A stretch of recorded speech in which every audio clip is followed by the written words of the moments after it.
इस वीडियो में हम जानेंगे कि भारत में इस्लाम धर्म कब और कैसे आया। साथ ही साथ जानेंगे बैटल ऑफ रिवर क्या था, राजा दाहिर और मोहम्मद बिन कासिम कौन थे और कैसे इस्लाम की भारत में एंट्री हुई थी। दोस्तों, फैक्ट्स बताते हैं कि इस्लाम भारत या फिर किसी भी अन्य देश में इन 3 मुख्य तरीकों से स्प्रेड हुआ, जैसे कि आक्रमणकारियों द्वारा, व्यापारियों द्वारा और धार्मिक प्रतिनिधियों के प्रचार द्वारा। इन सभी तरीकों का जिक्र आगे इस वीडियो में मिलेगा। दोस्तों, क्या आपको पता है इस्लाम के आने से पहले भारत का परिवेश कैसा था और यहाँ कौन कौन से धर्म थे। 6वीं शताब्दी से पूर्व भारत 16 जनपद में बटा हुआ था, जैसे कि कसी, कुरु, पांचाल, मगध इत्यादि। दोस्तों, ये बात उस समय की है जब पृथ्वी पे इस्लाम धर्म की स्थापना अभी नहीं हुआ था। उस दौर में भारत एक बहुत ही बड़ा व्यापार का केंद्र हुआ करता था। भारत के कुछ शहर जो बड़े बिजनेस सेंटर्स के रूप में जाने जाते थे, जैसे कि पेशावर, पाटलिपुत्र, तक्षशिला, मथुरा, इंद्रप्रस्थ, वाराणसी, सूरत, इनके अलावा और भी शहर थे जो बाहरी देशों से जैसे कि Rome, Egypt, Arabia, China, Sumeria and Greece से व्यापारिक लेन देन किया करते थे। भारत इन देशों को मसाले, कपड़े, चमड़ा, चंदन, सोना, चांदी इत्यादि एक्सपोर्ट करता था। अगर धर्म की बात करें तो दोस्तों, भारत में उस दौरान हिंदुइज्म, बुद्धिज्म और जैन धर्म को फॉलो किया जाता था। दूसरी तरफ अरब के देशों की बात करें तो वहाँ इस्लाम धर्म से पहले मेजॉरिटी में पॉलीथीइस्टिक धर्म को माना जाता था। दोस्तों, पॉलीथीइस्टिक रिलीजन का अर्थ है एक से अधिक देवताओं की पूजा करना। हिंदू धर्म की तरह ही बहुत सारे देवी देवताओं को वर्शिप किया जाता था। अरब देशों में क्रिश्चियनिटी और जुडाइज्म को भी फॉलो किया जाता था। 6वीं शताब्दी की शुरुआत में इस्लाम धर्म की स्थापना पैगंबर मोहम्मद साहब द्वारा किया गया। धीरे धीरे इस्लाम धर्म की कुछ विशेषताएं जैसे समानता का अधिकार और आजादी लोगों को अच्छी लगी और लोग इस्लाम को एक्सेप्ट करने लगे। देखते ही देखते अरब में इस्लाम धर्म के फॉलोअर्स बढ़ने लगे। उस दौरान बहुत से व्यापारी जो अब इस्लाम धर्म को मानने लगे थे, भारत के विभिन्न इलाकों में बस गए। जैसा कि H.G. रॉलिंसन अपनी किताब ancient and medieval history of India में लिखते हैं कि अरब के मुस्लिम व्यापारी भारत के मालाबार कोस्ट इलाके में आकर बस गए और यहाँ की लोकल महिलाओं से शादी करके रहने लगे। उन्हें भारत में बहुत सम्मान मिला और साथ ही साथ उनको अपने धर्म को आगे बढ़ाने की अनुमति भी दे दी गई। भारत में सबसे पहला मस्जिद 628 AD में एक अरब व्यापारी द्वारा कोडुंगल्लू में बनवाया गया था, जो कि केरला में आता है। धीरे धीरे अरब के लोग भारत की सोसाइटीज में घुल मिल गए। यहाँ के लोगों को उनका कल्चर, उनका बिलीफ पसंद आने लगा और लोग इस्लाम को एक्सेप्ट करने लगे।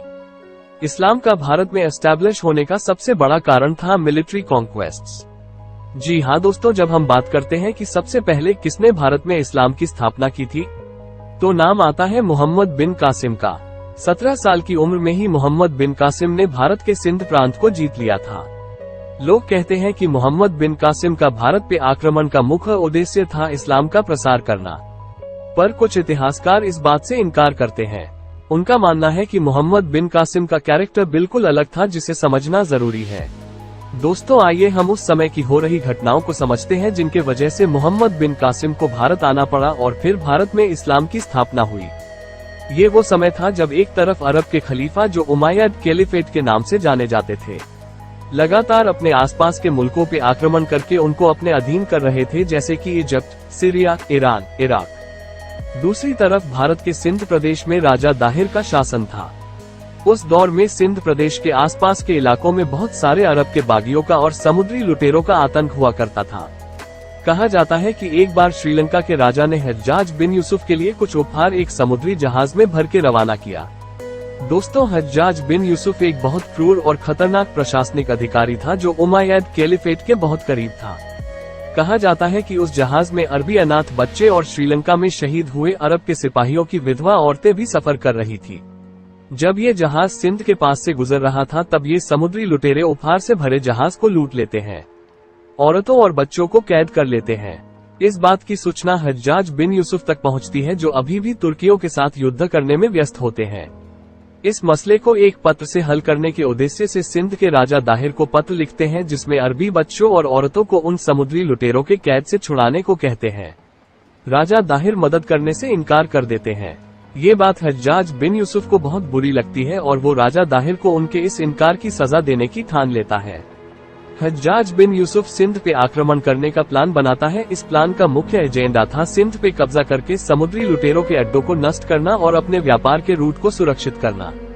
हज्जाज बिन यूसुफ के इस प्लान पे खलीफा की मंजूरी मिल जाती है। और सिंध पे आक्रमण के लिए एक बेहद ही खतरनाक सैनिक कमांडर का चुनाव होता है जिसका नाम था मोहम्मद बिन कासिम, जिसकी उम्र थी मात्र 17 साल। मोहम्मद बिन कासिम एक बड़ी सेना के साथ, जिसमें 6000 घुड़सवार सैनिक होते हैं, लेकर सिंध पे आक्रमण कर देता है। सिंध के रिवर में राजा दाहिर और मोहम्मद बिन कासिम के बीच घमासान युद्ध होता है, जिसे बैटल ऑफ रिवर के नाम से भी जाना जाता है। इस युद्ध में राजा दाहिर की हार होती है। मोहम्मद बिन कासिम राजा दाहिर का सर कलम कर देता है और उनके सर को हज्जाज बिन यूसुफ को भेज देता है। राजा दाहिर की 2 सुंदर बेटियां थी जिनका नाम सूर्य देवी और परिमाल देवी था। उनको कैद कर लिया जाता है और खलीफा के लिए भेजस्वरूप बगदाद भेज दिया जाता है। इस तरह से सिंध और मुल्तान पर कब्जा कर लिया जाता है। मुल्तान के बड़े बड़े मंदिरों को देखकर जहां सोने चांदी की भरमार होती है, मोहम्मद बिन कासिम मुल्तान को सिटी ऑफ गोल्ड नाम देता है। मोहम्मद बिन कासिम सिंध और मुल्तान में एक मुस्लिम शासन प्रणाली को लागू करता है। सिंध और मुल्तान में मुस्लिम शरिया कानून को लागू कर देता है, परंतु हिंदुओं को उनके आपसी मसले को उनके अपने रूल्स के हिसाब से हल करने की अनुमति दे देता है। मोहम्मद बिन कासिम सिंध और मुल्तान के आस पड़ोस के राज्यों को सूचना देता है कि अगर वो शांति पूर्वक मुस्लिम शासन को स्वीकार करते हैं तो उनके राज्यों पे किसी प्रकार का हस्तक्षेप नहीं किया जाएगा और उनको उनके धर्म को पालन करने की अनुमति दी जाएगी। इन सब के बदले में उन्हें टैक्स देना होगा। इस्लामिक शासन के दौरान हिंदुओं को उनके अपने धर्म को पालन करने के बदले में अतिरिक्त कर नहीं देना पड़ता था, जिस वजह से हिंदुओं ने अरब शासन का विरोध नहीं किया। अरब के लोगों ने भी हिंदू संस्कृति से बहुत कुछ सीखा, जैसे कि एस्ट्रोलॉजी, मेडिसिन और अर्थशास्त्र। संस्कृत के बहुत सारे शब्दों को अरबी डिक्शनरी में अडॉप्ट किया गया। उधर राजा दाहिर की दोनों बेटियां सूर्य देवी और परिमाल देवी बगदाद पहुंच चुकी थी। इन दोनों बेटियों को खलीफा के सामने उपहार स्वरूप पेश किया गया। राजा दाहिर की दोनों बेटियां साहसी और बुद्धिमान थी। उन्होंने खलीफा से कहा कि वे दोनों उनके लायक नहीं हैं, क्योंकि यहाँ भेजने से पहले मोहम्मद बिन कासिम ने उनके साथ संबंध बनाया था। ये सुनकर खलीफा क्रोधित हो जाते हैं और मोहम्मद बिन कासिम को बैल की चमड़ी में लपेटकर बगदाद लाने का आदेश देते हैं। मोहम्मद बिन कासिम को बैल की चमड़ी में लपेटकर बगदाद लाया जाता है, जिस दौरान दम घुटने से उसकी मौत हो जाती है। मोहम्मद बिन कासिम सिर्फ 19 साल का था जब उसकी मौत हुई थी। मोहम्मद बिन कासिम के मौत के बाद राजा दाहिर की दोनों बेटियां खलीफा के सामने सच बताती हैं कि मोहम्मद बिन कासिम ने उनके साथ कुछ भी गलत नहीं किया था। उन्होंने सिर्फ अपने पिता के मौत का बदला लेने के लिए झूठ कहा था। ये जानकर खलीफा को गुस्सा आता है और वे उन दोनों लड़कियों को जिंदा दीवार में चुनवा देते हैं। दोस्तों, जैसा कि आपने देखा, मोहम्मद बिन कासिम ने भारत में इस्लाम की शुरुआत की और ये सब शुरू हुआ सिंध प्रदेश से, इसीलिए सिंध को गेटवे ऑफ इस्लाम कहा गया, जो आज के समय में पाकिस्तान में है। उधर अरबियों ने तुर्किस्तान को भी जीत लिया और तुर्किस्तान में इस्लाम की स्थापना हुई। आगे चलकर तुर्किस्तान के लुटेरे भारत पे आक्रमण किए और यहाँ के धन संपत्तियों को लुटा। भारत पे इस्लामिक शासकों का आक्रमण चलता रहा और भारत में उनका शासन चलने लगा। ऐसे बहुत से इस्लामिक शासक हुए जिन्होंने फोर्सफुली धर्म परिवर्तन कराया। हालांकि कई इतिहासकार इस बात को नहीं मानते हैं, परंतु दोस्तों, सच चाहे जो भी हो, आज भारत में बहुत सारे अलग अलग धर्मों को माना जाता है और सभी धर्म के लोग आपसी भाईचारा के साथ मिलकर भारत को एक शक्तिशाली देश बनाते हैं। तो दोस्तों, आज के इस वीडियो में बस इतना ही। जानकारी अच्छी लगी तो लाइक एंड शेयर कीजिएगा। जय हिंद।